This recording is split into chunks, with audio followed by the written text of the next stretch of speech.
Money is one of the things that hold us back from traveling. There are several ways to travel cheaply to any destination. Here are some of the tips and tricks for traveling cheap. Flight tickets are always expensive. When you book your ticket, try to get cheap tickets with offers. Many airlines charge an additional amount for reserved seats. Avoid excess weight. Flights charge an extra amount for it. Walking is the best way of exploring a place. Get the help of locals and you can know more about that place. Try to plan your trips for the off-season. It will be less expensive.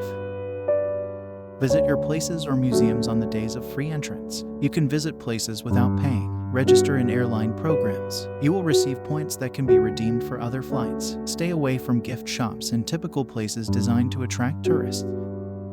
In airports, commissions are higher. It's better you go to exchange offices.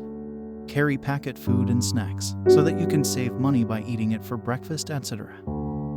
It's better you cook at home rather than visit a restaurant. Prefer tea stalls and other local food stalls.